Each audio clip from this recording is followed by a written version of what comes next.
Hi, everyone. I'm Vincent Joe. Hi, I'm Kathy Reed. And I'm Allison Reed. Hi, I'm Ashley. Hi, I'm Grace. We're from the Haydenettes. I am Mark Henretti. Ciao a tutti, siamo Rebecca Ghirardi e Filippo Ambrosini e vi diamo il benvenuto a This Week in Skating.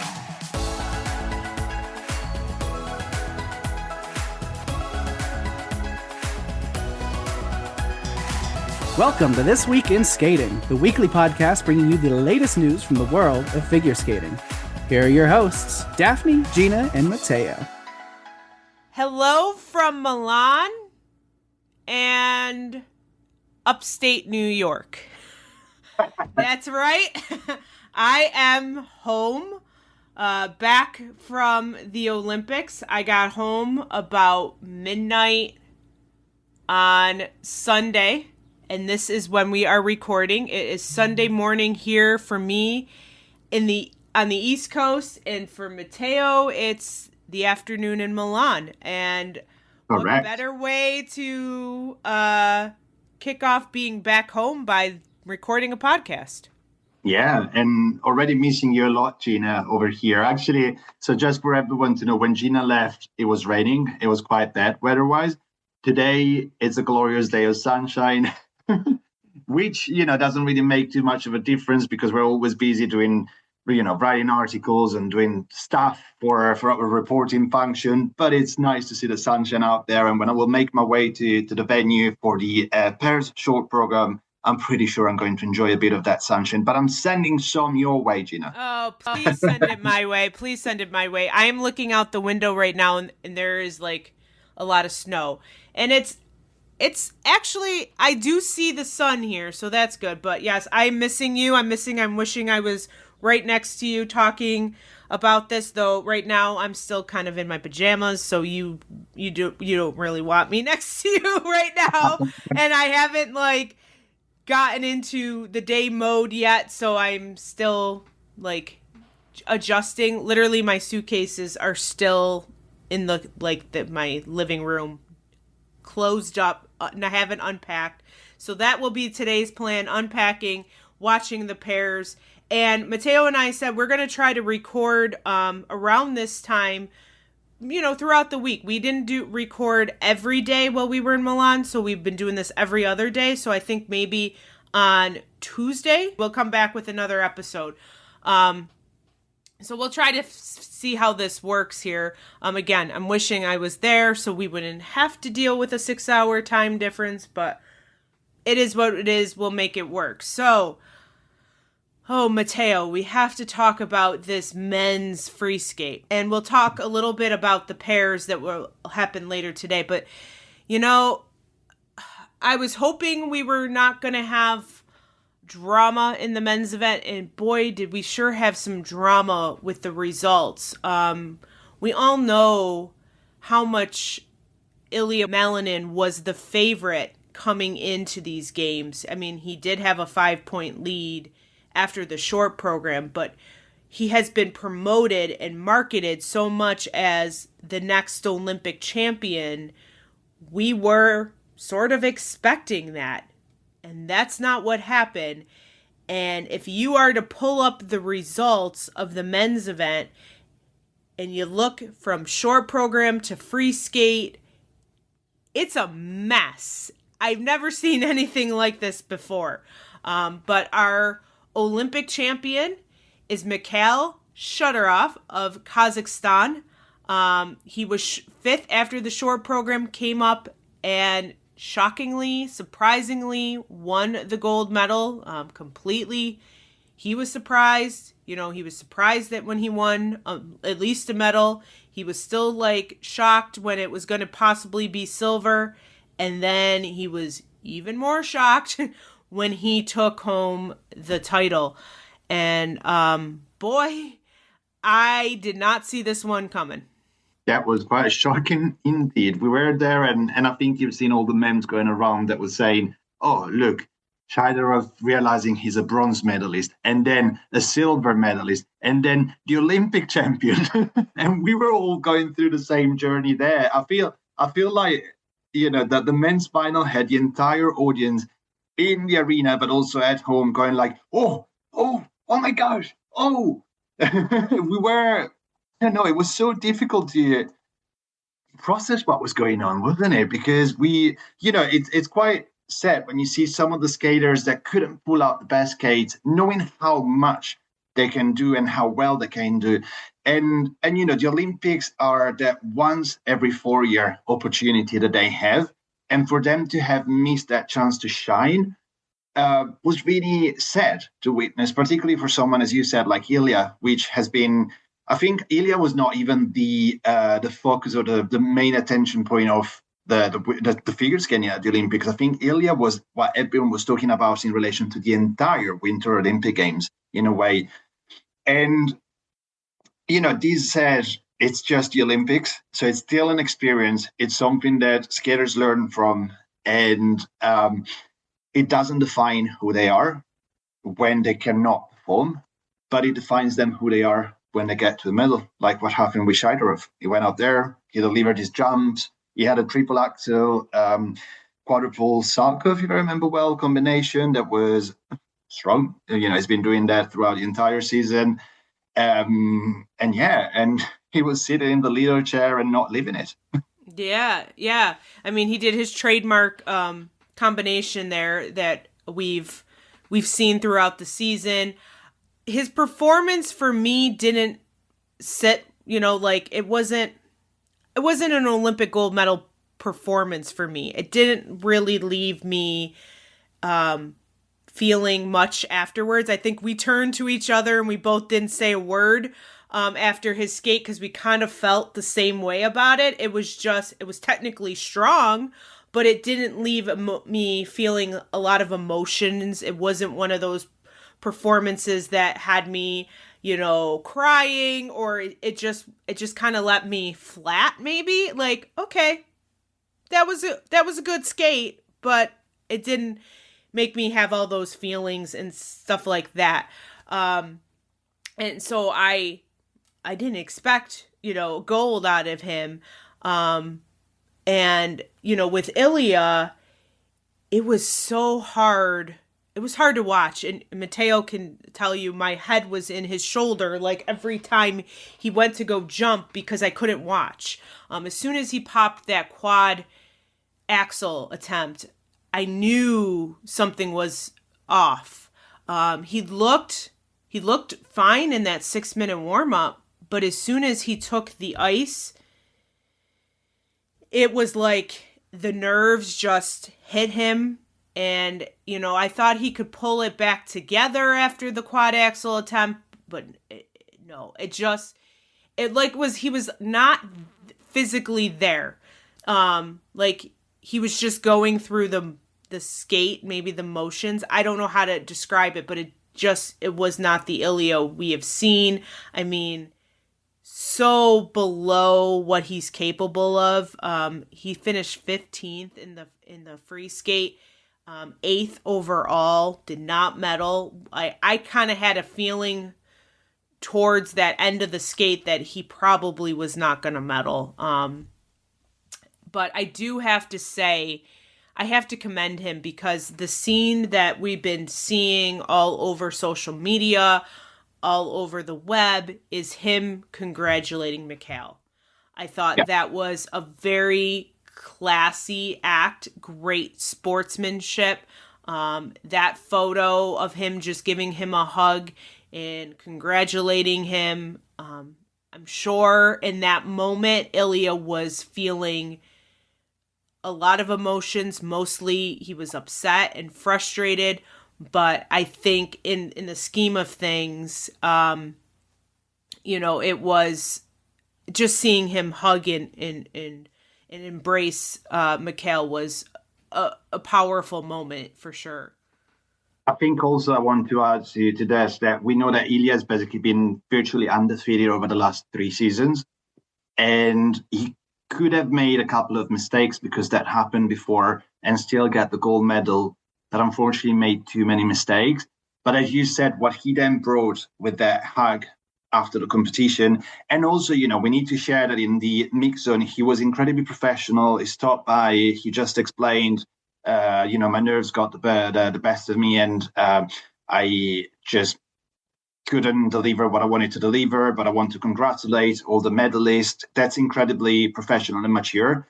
And what I was telling Gina as well is he's not coming out of these, defeated. Hopefully we'll do the reflections that he needs to do. He has been speaking up about mental health issues quite a lot as well, which is great for the sport. But, I don't want to call it indicator, but I was thinking before the Olympics started, he had 500,000 followers on Instagram. Gina, as we speak, is on 999,000, so close to reach 1 million, which I believe by the time we finish this recording will be hit. And it's not, popularity that has to be something that defines him, but this is the impact that he's having in the world of skating and outside of the world of skating. He's actually bringing change to the sport. He's giving a new perspective to it. And the fact that the people like him is something that he hopefully will be able to reflect on and, get all the positive vibes out of these. He still has the gold medal from the team event anyway, so it's not getting out of these, with an empty pocket. He's still an Olympic champion.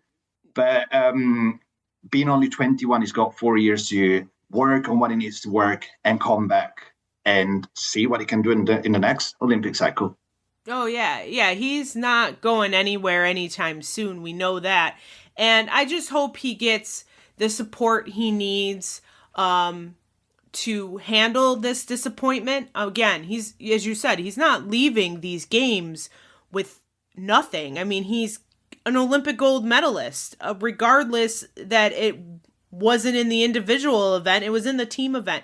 I sometimes feel that we kind of degrade the team event a little bit. It wasn't an individual medal, so we don't really care. No, it's still an Olympic medal. And so he's still an Olympian, and an Olympic gold medalist. It's nothing that should be taken away from him or just, it was just kind of nothing. You just skated 2 programs and the others around you helped you get that. No. So I just hope, again, he's surrounded by people who are going to bring him positive vibes and really help him through this. And again, we're going to see him come back stronger. We'll see him at Worlds. I'm sure he'll be at Worlds, looking to defend his title. So I was chatting with a certain guest of the podcast who has been on this podcast quite a bit. Yes, I did get to see this person, and Matteo got to meet him in Milan. And that was sort of the same thing he was saying, was to, hopefully he gets the support he needs. I also hope that we bring down this hype around him, as the quad god and all this pressure that was put on him. Bring it down a little bit. And so that way he can kind of just go back to being a skater without all this hype and pressure put on him, because I don't think that helps. So, again, we got to congratulate Mikhail Shidorov on his Olympic gold medal, the first gold medal in figure skating for Kazakhstan. I'm sure Dennis Ten is smiling down on Mikhail for how he has represented Kazakhstan in bringing home that gold medal.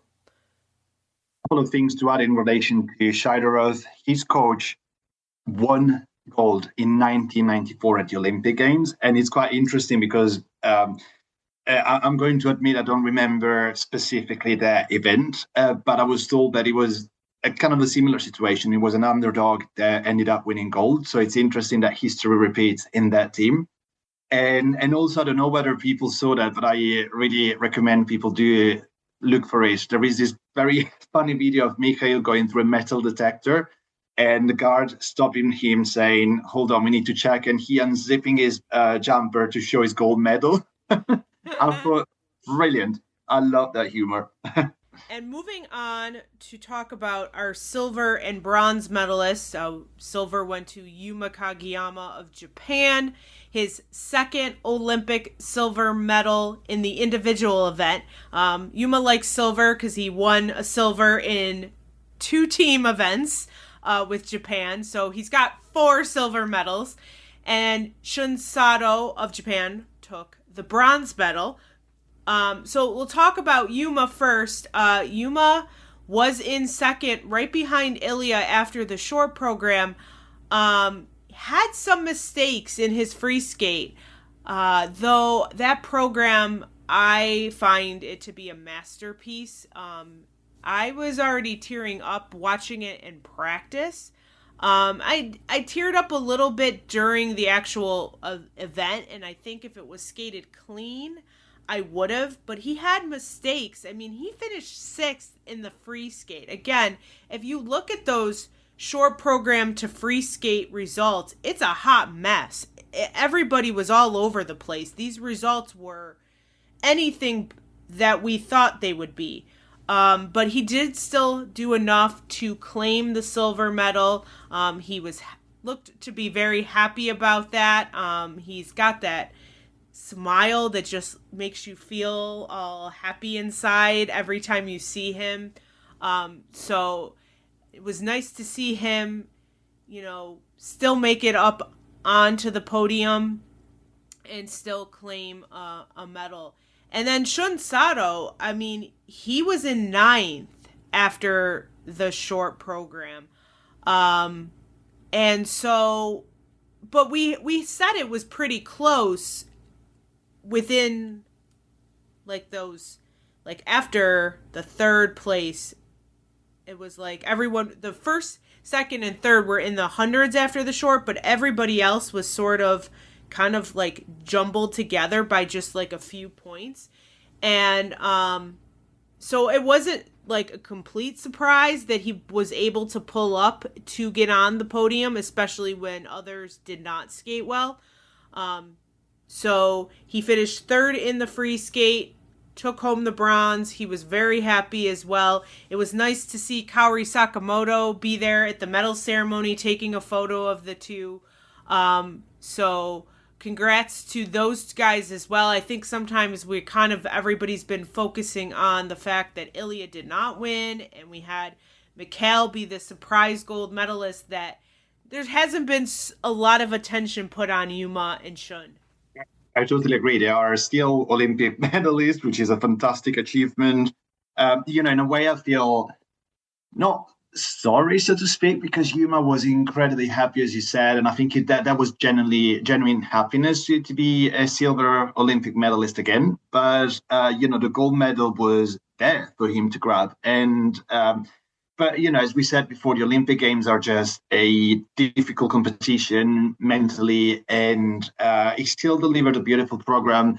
As you said, that's a masterpiece, and I totally agree with you. It's beautiful to watch. He brings it, and I still feel that at Worlds we're going to see a fantastic free program again, because of course the more we go through the season, the more these programs evolve, and Yuma's free program is just blossoming. I wish it's one of those programs that could be kept for another season because it's so beautiful. And when it comes to Shun has had such a great season so far, and we love his coach because he's reacting with this, huge happiness on the kiss and cry, and almost, overtaking the attention, taking the attention away from Shun Sato, which is just sitting there like, oh my gosh, what have I just done? And I feel like this time the reaction on the kiss and cry from the coach was a little muted because, of course, it was still, there were so many skaters coming up. But when it was clear that Shun had bronze, man, the coach was just running around the side of the ring, celebrating. And it was so great to see Yuma looking at Shun, that was in tears at that stage, and clapping hands, saying almost like, well done, you did it. We're Olympic champions. These are great memories and Olympic moments for sure. I feel like that was That was really, really beautiful to witness. It's it's what the Olympics are. You got some doing really well, some doing not so well, and so many surprises. And I think that Shun Sato, we kind of said it, I think, in one of the previous episodes before the Olympics, then that Shun Sato could be a surprise winner there. And actually, look, that happened. Yeah. I think I said it after like the team event because he skated so well in the team event. I was like, hey, he could definitely be a medalist, and sure enough, he is. His coach's reaction, we knew we weren't going to see it after the short program because he was in like 9th place, but we did see it at the medal ceremony for sure. He was so excited, and I think, Shun was showing the emotions a little bit more, maybe more a little reserved than his coach, but still, he was excited to take the bronze. Junhwa Cha of Korea finished 4th, just like less than a point behind Shun. He was in 6th. He finished the free skate in 5th. So finished 4th overall. But an impressive finish for him, especially given he had some issues this season. We have to mention from Canada, Steven Gogolev. Wow, what a free skate. I remember Daphne texting us and said, "Oh my God, Steven," or something like, "Who is this Steven?" Yes. Obviously, she knows who he is, but it's been a struggle for him these last few seasons.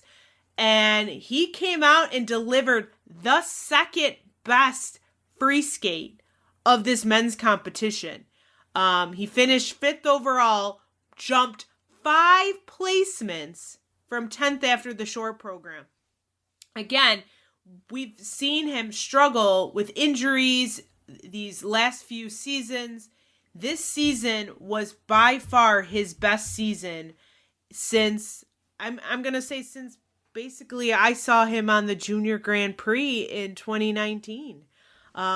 So really good for him, good for Canada, and possibly, the future of Canada male figure skating.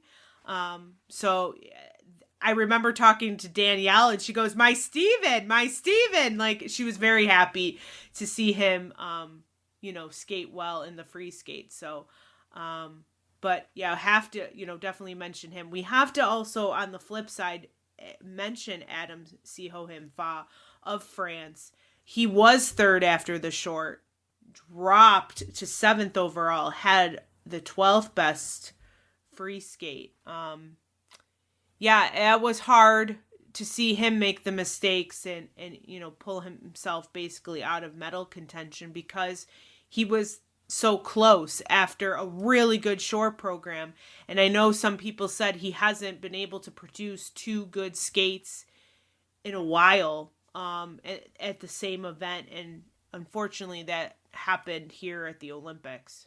Yeah, it was, we were discussing how many changes from short to free programs we saw at this event. We literally, from 3rd to 12th, from 12th to 4th, and combined, blah, blah, blah. So it's just insane to have seen how much the short program could not really predict what the free program and the final results would have looked like. But surely there were, skaters that were in a good place that had to unfortunately drop a few positions. We mentioned Ilya, you mentioned Adam just now. Daniel Grassel potentially was one of them as well, because he was 4th after the short program, and he ended up having the 8th best free skates to finish 9th overall. But overall, it's, when I think about the Olympics, I feel like it's still special. And the result, yes, might make some happy or make some other skaters sad. But at the end, you can feel, I don't know whether it's the same for you, Gina, but you can feel that some of them have been going through the Olympic experience and they kind of realize that they are in a special moment of their lives. We've seen so many other beautiful moments as well. I want to mention Donovan Carrillo of Mexico. He finished in 22nd place overall. But you remember the fans there. It was full of Mexican flags. And when he was waiting for the scores, people were chanting Mexico, Mexico, Mexico. And those moments are great. You just see these people that have been skating on this Olympic ice, and they're making history for their country sometimes, so they have huge responsibilities. Also want to mention, of course, Maxim Naumov, which ended in 20th place, but he was visibly moved and in tears at the end, because for him, that was the most special skate. He was there. I'm pretty sure he dedicated the skate to his parents. He had a photo of them, if you remember, and he was talking to the photo. So it was almost like he was talking to his parents, and it felt that they were there with him at the Olympics, and that was incredibly moving. Mm-hmm. Yes, indeed. And, congratulations to him for making it, because we didn't know what Max was going to do following that tragedy last year. And so it was great to see him on Olympic ice. And I'm sure his parents were beaming with pride. And since we are talking about the U.S., Andrew Torgashev finished 12th. He did have the 9th best free skate. So again, if you pull those results up and you just look, there's numbers all over the place. And that was the first thing that our guest that has been on This Week in Skating more than anybody else sent me when we were chatting about it via text message he goes, I've never seen this result like this before. To see the dramatic, placements between short and free and overall, it's across the board. But congrats to Andrew again for a great Olympic debut. For some of these skaters, just being out there on Olympic ice is enough. And we say that. That's an accomplishment all in itself. And, Ilya said it in one of his interviews.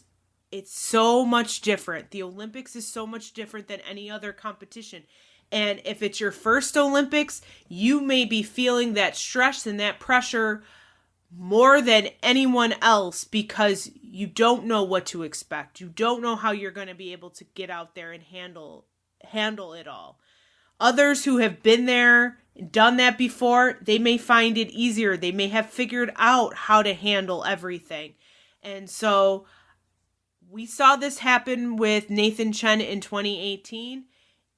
The pressure for him was intense.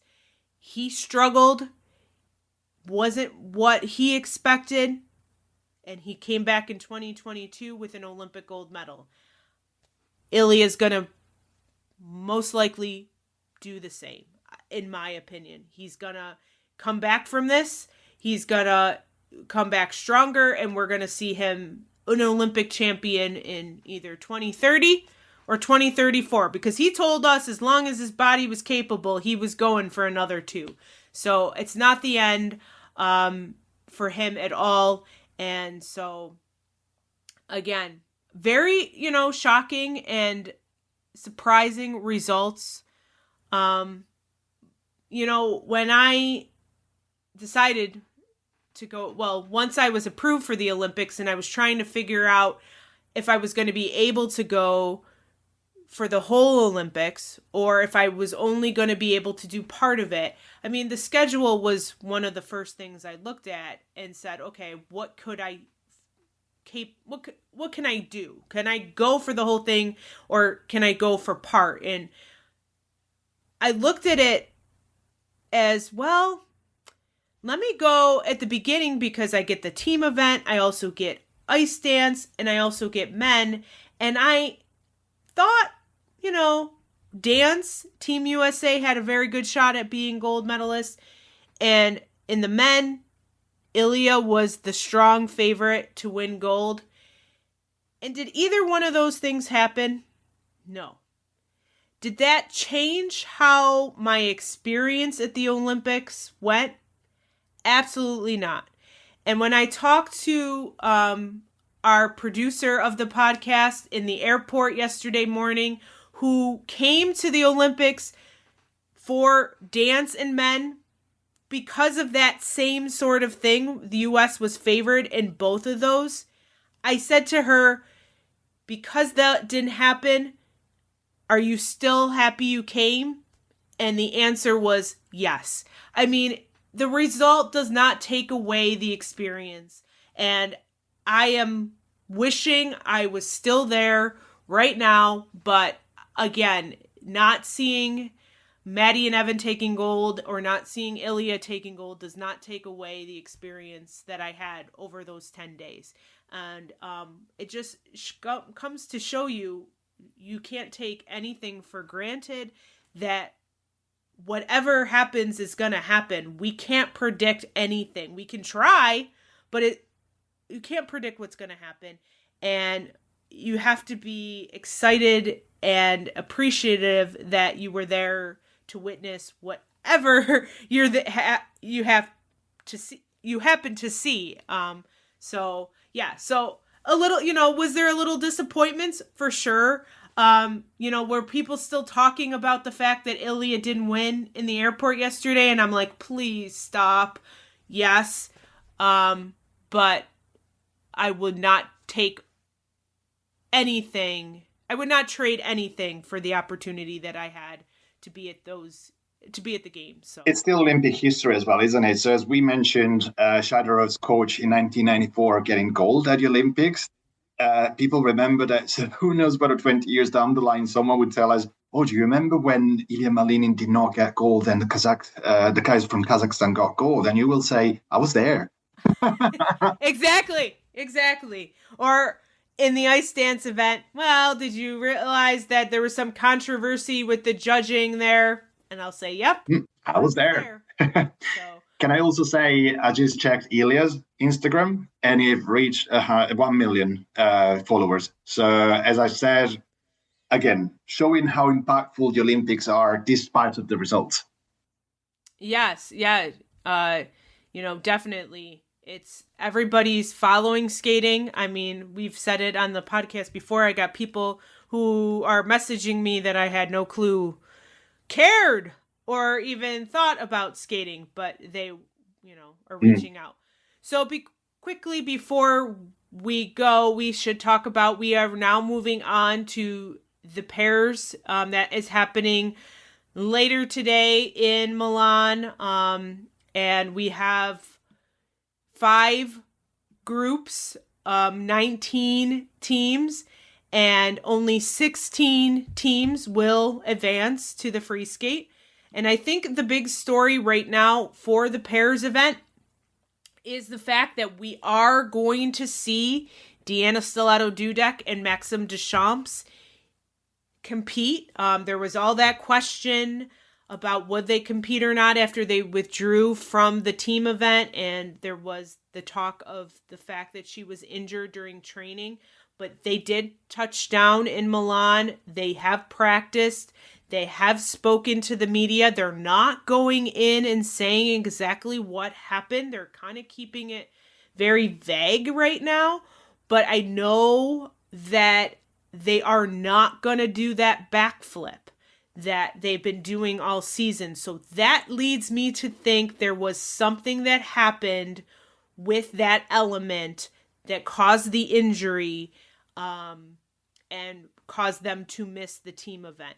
But it will be interesting to see how well they do on Olympic ice. I guess practices have been going well in Milan, but I think everyone is going to be watching them for sure. They are in the second to last group. They'll skate right before that final group. In that final group, we have Anastasia Meltakina and Luka Baruvala of Georgia. They are the European champions. They are one of the favorites for Olympic gold in Milan. After them competing are newly crowned Olympic bronze medalists Sarah Conti and Nicolo Maci. We did not see them at Europeans, but they didn't do so bad in the team event. So definitely a team that could be on the podium and claim another medal in Milan. We saw Riku Mira and Ryuichi Kiara of Japan in the team event with strong skates from them. They are looking to possibly be Olympic champions. So we'll definitely have to see what comes of them today. And the closing out that final group is Minerva Fabian Hasse and Nikita Volodin of Germany. Haven't seen them yet on Olympic ice because Germany was not part of the team event. So it will be interesting to see how they skate. They've had kind of like up and down a little bit this season. So that's who we're looking at. But of course, there's other teams as well that could possibly be contenders or for a medal, or could just have some great skates in Milan. I'm looking forward to seeing it, and I'm going to message you, Gina, as if you were there with me. So worry not, you'll get all the behind the scenes. I told you that I am still, and I actually did it today. I fixed my phone, so I have now the East Coast time and the Milan time. So I am still You're still here. On East Coast. I am still there. I am texting still with everybody who is still there. I was texting with Robin this morning. So though I'm not physically there, I am there in spirit. I'm going to be following along. Thankfully, today I don't have to work. Tomorrow is a holiday. I don't have to work. So I get to watch pairs, and then as I said, a TV is going in my office. Come Wednesday, we have the women's short program, or Tuesday. Yeah. Tuesday, we have the women's short program. So that TV will be going in my office. Wednesday is a day off, so I'm okay there. And then Thursday, it's just 2 days. It's not like the end of the world, but yeah, it's Matteo. Can you believe it's like we're at the halfway point, but you only have a few days left. I was thinking about it yesterday because, yes, there are only 2 segments, actually 4 segments left. So short free program of the pairs, short free programs of the women's. And then I will head back to London because unfortunately I cannot do the gala and the closing ceremony. I would have loved to, but as everyone knows, we are taking time off from work to be here, and we got to be mindful of how much time we take off work and how much time we give ourselves to rest and recuperate as well. Because, even last night, I want to mention I went to Pride House in Milano for the Out and Proud event, which was a fantastic night where Olympians were talking about and professional athletes were talking about their being gay or lesbians or queer, so anyone in the LGBTQI plus community. There were big names there: Eric Radford, Caitlin Weaver, Adam Ripon, Louis Gibson, Kapi Raya. I'm trying to think about everyone. Oh my gosh, Olivia Smart got there. She also delivered a beautiful, beautiful speech, and she announced that she's engaged to Jean-Luc Baker. Congratulations. I know, how exciting. That was so exciting. She was beaming and almost emanating light when she shared it. But yeah, it was a fantastic night. They all shared their experiences of being athletes that decided to came out, whether they did that, while competing or after competing, and how they hope to inspire everyone to be their true selves. But yes, then I got back quite late. And again, few hours of sleep. Today it's another day of competitions. Tomorrow, another competition. So the time to sleep is very limited, both because not really having too much time and also because the adrenaline, being at super high levels. So after everything is done, I'm looking forward to hopefully take some really good, long hours of sleep. But as you said, I think I'll probably head back to London full of happy memories and mindful that I'm probably living one of, if not the best experience of my life so far. Because I think that's the Olympics for you. We are all passionate about the skating. That's why we talk about figure skating. That's why we talk to you and you followers love figure skating. And yeah, the Olympics are just special. Incredibly special. It totally is. And even though I'm not there anymore, I don't think I'm going to be able to come down off of this high of the Olympics for a while. I mean, I haven't gotten to talk to anybody else other than all of you you guys on this podcast, and of course Matteo and Daphne and Anne and all of our friends that are in Milan too. But yeah, once people start coming up to me and talking about it, I don't think I'm going to be able to stop. And so yes, I'm kind of still, even though I'm here, yes, like I think my mom asked me, well, get some sleep. Don't, worry about things. I'm like, I can't yet. I mean, we still have a couple more days of the Olympics, and just because I'm not physically there, I still have to be on my Milan time, East Coast time, and still, following along and doing everything too. So, yeah, it was an experience that it's still hard to put in words, but definitely grateful that I was able to be there, regardless that I wasn't there for the whole entire time. Will I do the whole entire time in France?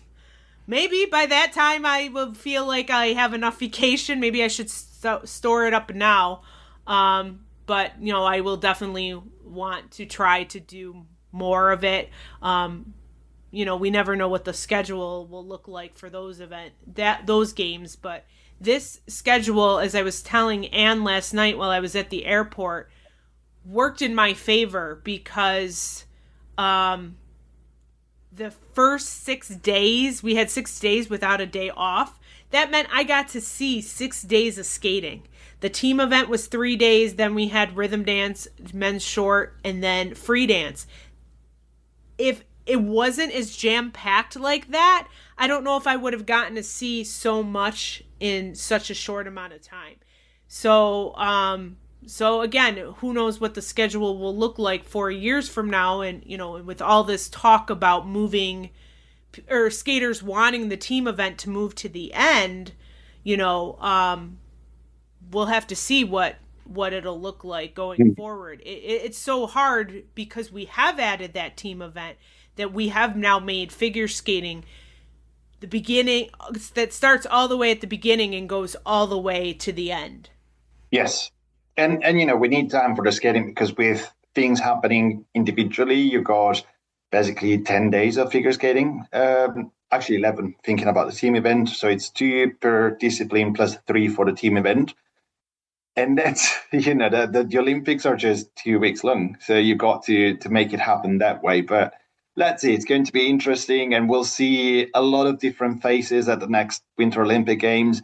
I'm saying this particularly with ice dance, because in ice dance we had a lot of teams that are enjoying a remarkable longevity in the sport, but we're expecting some of them to retire after this Olympic cycle. So it's going to be interesting to look forward to that. But we got the pairs coming up, so we'll be back with you. Pairs coming up. Yes. And again, and we will women's. recap that. Yeah. Yes. So, yeah, again, even though I'm back, I'm going to pretend like I'm still there by recording at early in the morning here on the East Coast with Matteo before he heads to the arena for the day and he gets his prime location. I don't think you should have as hard of a time today getting a spot. I feel like maybe not. some of the journalists may not all be around. Maybe more for the free skate, but I don't know. I mean, at Euros there were quite a lot of people for the pairs event, so you never know. We'll see. I mean, it's each event has been incredibly well attended. So despite of the rumors that there were no tickets being sold, not all tickets were being sold, what we saw at the arena were very, very few empty seats. A lot of special guests as well as there. And the men's final, Simone Biles was there. We had Jeff Goldblum not too far from us, and he was cheering for every single man. At the end of each competition, he was just standing up and clapping for them. And I thought that was incredibly heartwarming, and I loved seeing that. But yeah, we'll report back. And shall I conclude with the Italian sentences I've been doing so far, Gina? Unless you want to try to say something. No. I'm back on U.S. soil now, so I don't have to feel like I have to say Italian all the time. So it's all up to You're me. exempted, okay. So I'm going to say buona competizione delle coppie, which means happy pairs competition. I think I got that without you translating it. Way Well to go, done. Matteo. Brava. Talk later. Thanks for tuning in to another episode of This Week in Skating. Remember, you can keep up with us throughout the week by visiting our website at www.thisweekinskating.com. Connect with us on social media for additional updates. You can find us on Twitter at This Week in Skating without the E's, or Facebook, Instagram, and Threads at This Week in Skating. You got a burning question or feedback for Gina, Daphne, or Matteo? Reach out to us via social media or drop us an email at thisweekinskating@gmail.com. And if you're really enjoying the show and want to support us further, consider joining our Patreon community at patreon.com/thisweekinskating. Until next time, have a nice week.